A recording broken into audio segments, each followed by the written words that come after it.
Assalamualaikum warahmatullahi wabarakatuh. Welcome to my YouTube channel, Arman's Math Insights. May peace, mercy, and blessings of Allah subhanahu wa ta'ala be on all of you. I think you all of them are quite well. সুপ্রিয় শিক্ষার্থী বন্ধুরা, আজকে আমি তোমাদেরকে 2024 শিক্ষাবর্ষের class 6 এর যে academic বইটি আছে, ক্লাস 6 এর একাডেমিক ম্যাথ বইটি, এই ম্যাথ বইটি আমি অধ্যায় 2 এই ভিডিওটি রেকর্ড করছি। তো এই ভিডিওটি থেকে তোমরা যে প্রিপারেশন গুলো নিতে পারবা ক্লাস 6 এর একাডেমিক প্লাস হচ্ছে ক্লাস 6 ক্যাডেট যারা প্রিপারেশন নেয়, এই cadet preparation plus academic preparation, এবং যারা গণিত অলিম্পিয়াড, তারপরে যারা বিভিন্ন ধরনের অ্যাডমিশন পরীক্ষা প্লাস যারা চাকরি পরীক্ষা দিবে, এইসব ম্যাথ গুলো এখানে আসে। তো এইসব শিক্ষার্থীরা আমার এই ভিডিওগুলো দেখে উপকৃত হবে ইনশাআল্লাহ। তো so my dear friends and students, let's start our today's topics. তো আজকের ক্লাসটি শুরু করতে গেলে আমি তোমাদের টেক্সট বুক, এই টেক্সট বুকটা প্রথমে তোমাদের সামনে শেয়ার করব। এই টেক্সট বুকটা যেটা আছে ক্লাস 6 এর, এই টেক্সট বুক থেকে আমরা যদি দেখি, এখানে আমরা গতদিন 21 পৃষ্ঠার এই কাজ পর্যন্ত পড়েছিলাম গত ক্লাসে। তো আজকে আমরা ঋণাত্মক সংখ্যার ব্যবহার সম্পর্কে জানবো। বাস্তব জীবনে ধনাত্মক ও ঋণাত্মক সংখ্যার ব্যবহার নিচে আলোচনা করা হলো। যেমন আমরা যদি আয় করি তাহলে সেটা আমাদের প্লাস হয়, আর যদি ব্যয় করি তাহলে আমাদের আয় থেকে সেটা ডিডাক্ট হয়ে যায়, দ্যাট মিনস মাইনাস। এই জন্য এখানে আয়ের বিপরীত হচ্ছে ব্যয়, লাভের বিপরীত হলো ক্ষতি, তারপরে বৃদ্ধি, তারপরে হ্রাস। এগুলো আমাদের পরিচিত শব্দ। জোড়ার প্রথমটি দ্বিতীয়টির বিপরীত। আয়, লাভ ও বৃদ্ধি বলতে পরিমাণে বাড়ে, আবার ব্যয়, ক্ষতি বা হ্রাস বলতে পরিমাণে কমে যায়। তো এখানে যদি আমরা 5 টাকা আয়কে +5 টাকা দ্বারা চিহ্নিত করি, তাহলে এবারে 60 টাকা ব্যয়কে -7 টাকা দ্বারা চিহ্নিত করা যায়। ঠিক এমনি ভাবে +6 টাকা দ্বারা 6 টাকা লাভ বোঝালে, -8 টাকা দ্বারা 8 টাকা ক্ষতি বোঝানো যায়। উপরের আলোচনা থেকে লক্ষ্য করো যে একই জাতীয় কিন্তু বিপরীতমুখী দুইটি রাশির মধ্যে পার্থক্য বোঝাতে একটিকে প্লাস চিহ্ন এবং ধরলে অপরটিকে মাইনাস চিহ্ন ধরা হয়েছে।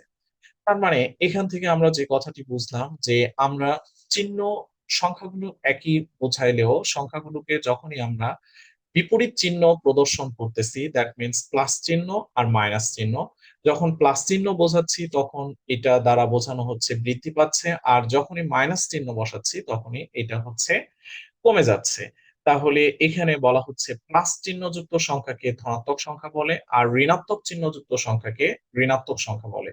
এই জন্য প্লাস মাইনাস চিহ্নদ্বয়কে যথাক্রমে ধনাত্মক ও ঋণাত্মক চিহ্ন বলে। তো যাই হোক, বিপরীত শব্দের খেলা।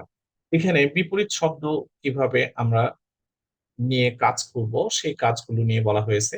নিচের ছকে কিছু শব্দ ও তাদের বিপরীত শব্দ দেওয়া আছে। তোমার পরিচিত এমন আরো কতগুলো শব্দ এবং তাদের বিপরীত শব্দগুলো লিখে ছকটি পূরণ করো। এবার ছকটির প্রতি সারির শব্দ ও বিপরীত শব্দ জোড়াগুলোকে তোমার ইচ্ছা মতো ধনাত্মক চিহ্ন প্লাস এবং ঋণাত্মক চিহ্নের মাইনাস চিহ্ন দ্বারা প্রকাশ করো। এক্ষেত্রে তুমি জোড়ার যে কোনো শব্দকে ধনাত্মক চিহ্ন বিবেচনা করতে পারো, তবে সেক্ষেত্রে ওই শব্দের বিপরীত শব্দটা কিন্তু অবশ্যই ঋণাত্মক হবে। দ্যাট মিনস বড় প্লাস, তারপরে ছোট মাইনাস, তারপরে হালকা মাইনাস, ভারী প্লাস। তার মানে হালকা মানে ওজন কমে যাচ্ছে, আর ভারী মানে ওজন বেড়ে যাচ্ছে।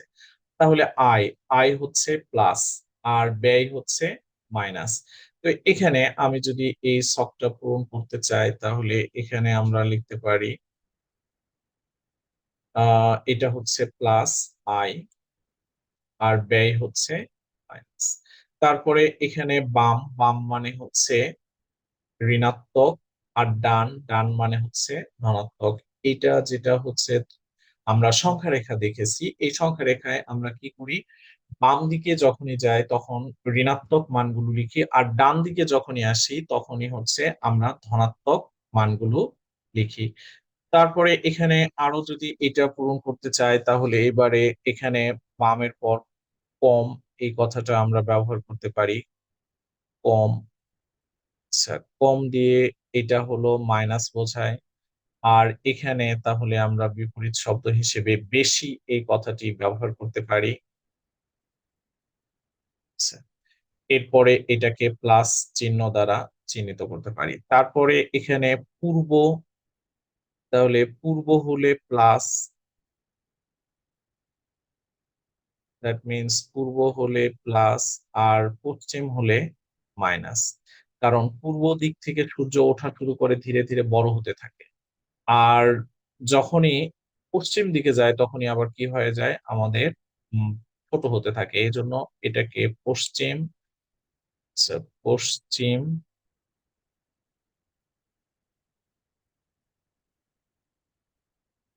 এটাকে আমরা মাইনাস চিহ্ন দ্বারা প্রকাশ করলাম। তো এইটা থেকে আমরা ছকটা ফিল আপ করলাম। তো এই ছকটা থেকে আমার মনে হয় তোমরা সকলেই বুঝতে পেরেছো যে কিভাবে এটি ফিল আপ করলাম। So my dear friends and students, what I'm trying to say, I think you can understand. I if you don't understand, just review the video. I think you will get a clear concept from my video. তো এবারে আমরা যদি পরবর্তী টপিকসে আসি তাহলে পরবর্তী টপিকসে আমাদের হচ্ছে এখানে যেটা বলা হচ্ছে, পরবর্তী টপিকসটা আমরা যদি দেখি এখানে ওজন বৃদ্ধি বা বেড়ে যাওয়া, ওজন হ্রাস বা কমে যাওয়া। তাহলে 30 কিলোমিটার উত্তর দিকে এটাকে আমরা লিখবো তাহলে 30 কিলোমিটার পশ্চিম দিকে। তাহলে 30 কিলোমিটার উত্তর দিকে এটাকে আমরা লিখবো 30 কিলোমিটার পশ্চিম দিকে।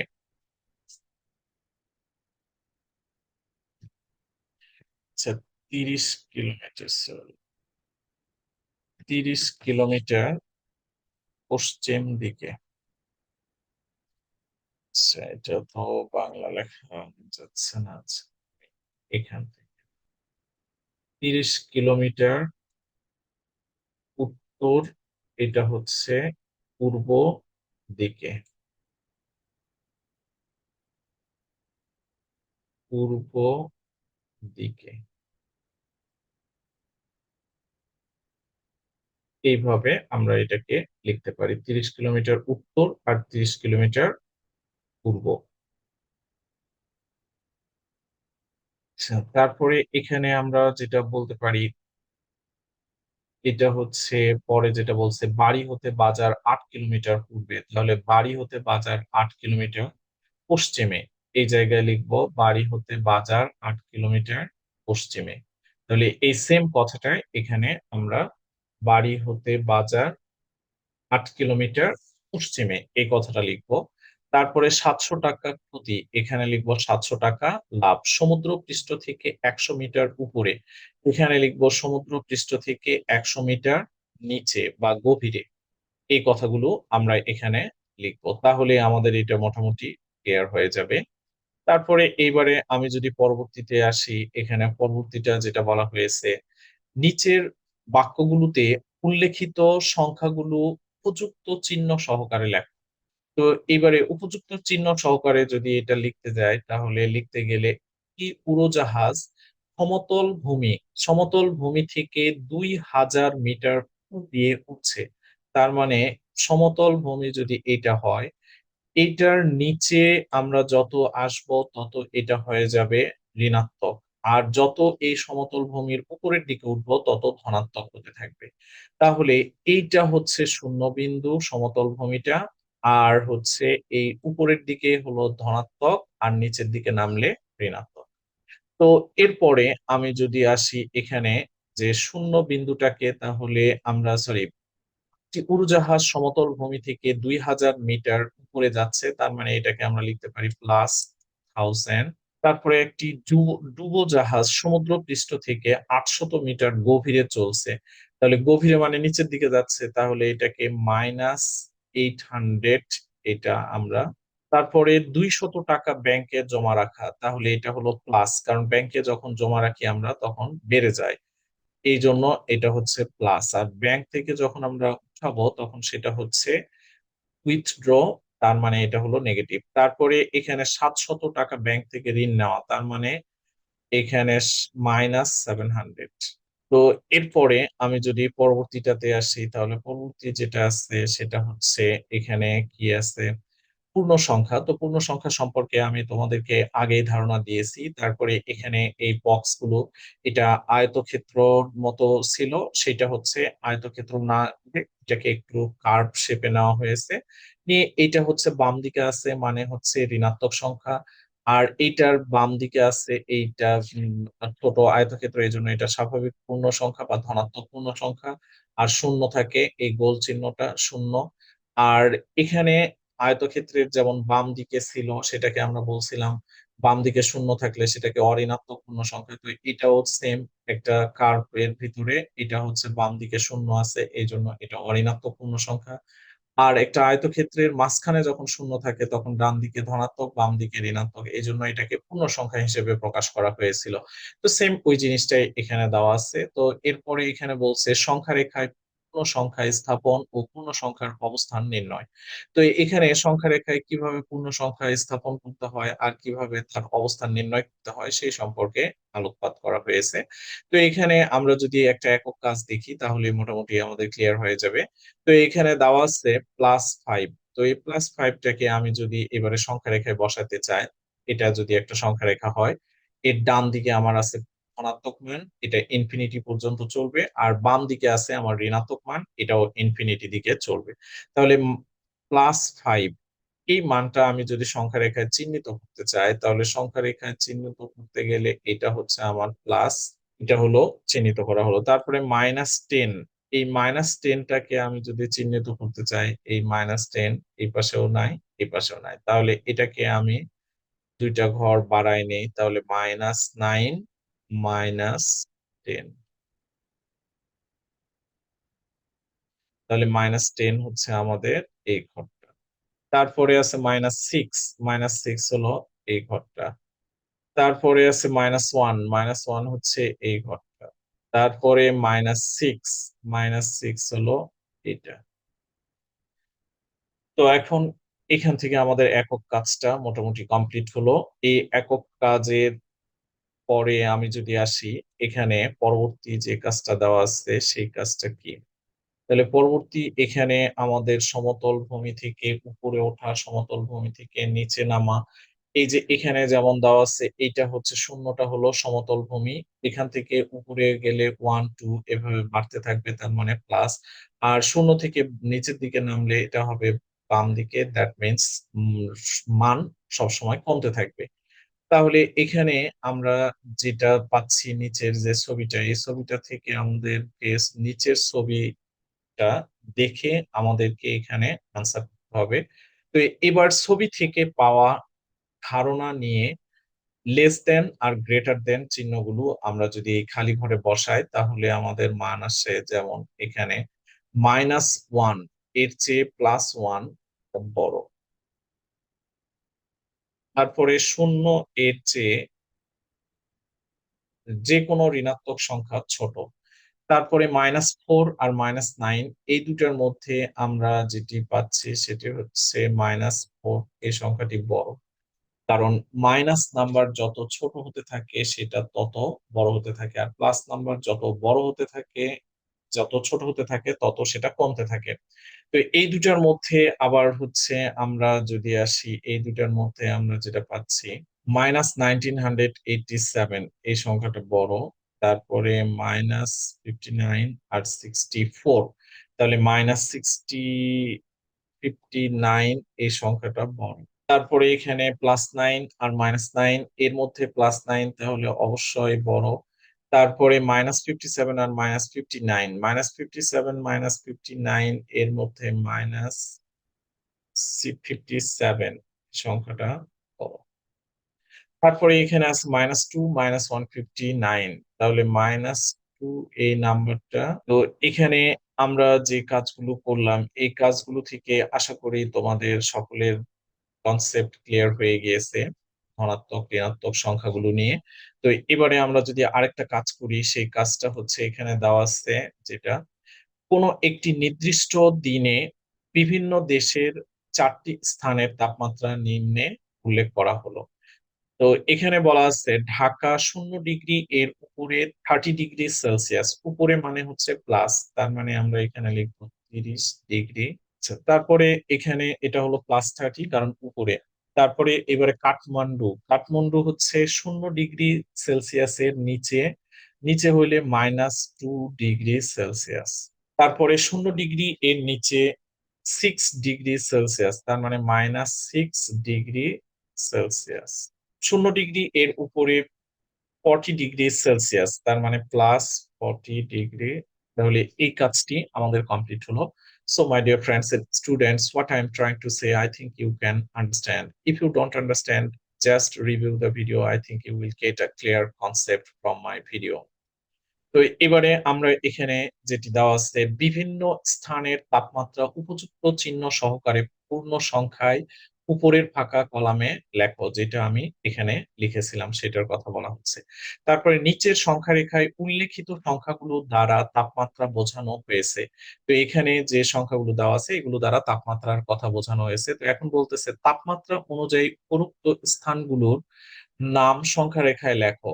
তাহলে তাপমাত্রা অনুযায়ী যদি উপরোক্ত স্থানগুলোর নাম সংখ্যা রেখায় লিখতে চাই, তাহলে এখানে আমরা যেটা প্রথমে পেয়েছিলাম সেটি ছিল +30। এটা হচ্ছে তার নাম, যদি লিখি এখানে হচ্ছে ঢাকা। তারপরে এখানে আমাদের পরবর্তী একটা ছিল -5। এটা, হ্যাঁ, এখানে যেটি দেওয়া আছে এটাকে যদি করতে চাই তাহলে মানগুলো জানতে হবে। তো এই মানগুলো আমি যদি এখানে, এখানে আমাদের মানগুলো লিখতে হবে। তো এখান থেকে আমরা যেটা পাচ্ছি সেটা হচ্ছে প্রথমে খ নাম্বার, নিচের সংখ্যা রেখায় উল্লেখিত সংখ্যাগুলো দ্বারা তাপমাত্রা বোঝানো হয়েছে। তো এখানে তাপমাত্রার যে নামটা সেটা হচ্ছে ঢাকা। তো এই ঢাকা যে নামটা আছে সেটা হচ্ছে +30 ডিগ্রি সেলসিয়াস, যার কারণে এটা হলো ঢাকা। তারপরে পরে যেটা আছে এর নামটা হচ্ছে 40 ডিগ্রি, +40 ডিগ্রি সেলসিয়াস, তাহলে এটা হচ্ছে রিয়াদ। এটার নাম হচ্ছে রিয়াদ, +40 ডিগ্রি সেলসিয়াস, এটা হচ্ছে রিয়াদ যায়। এরপরে আমাদের এখানে আমরা -2 যদি বলি তাহলে এটা হচ্ছে -2। তো -2টাকে আমরা হচ্ছে এখানে যেটা পেয়েছি সেটা হচ্ছে -2 হলো কাঠমান্ডু। তাহলে এটা হচ্ছে কাঠমান্ডু, কাঠমান্ডু। তারপরে -5, এটি হচ্ছে আমরা পেয়েছি -5 না তো -6। তাহলে -6 হচ্ছে 012, সরি, এটা হচ্ছে এই জায়গায় 1, এটা হলো এটা। আর এখানে -6 এটা হবে এটা -6, তাহলে -6টাকে আমি এখানে লিখবো, এইটা হচ্ছে এটা, আর এইটা হচ্ছে -6। তাহলে -6 আমাদের ছিল হচ্ছে -6 ডিগ্রি সেলসিয়াস, এটা হলো শ্রীনগর। তাহলে শ্রীনগর। কোন স্থানটি সবচেয়ে শীতল? তাহলে এখানে আমাদের সবচেয়ে শীতল হবে -6। তাহলে -6 হলো এটার, মাইনাসের টেম্পারেচার সবচেয়ে কম। তাহলে এটা হচ্ছে আমাদের শ্রীনগর হলো সবচেয়ে শীতল।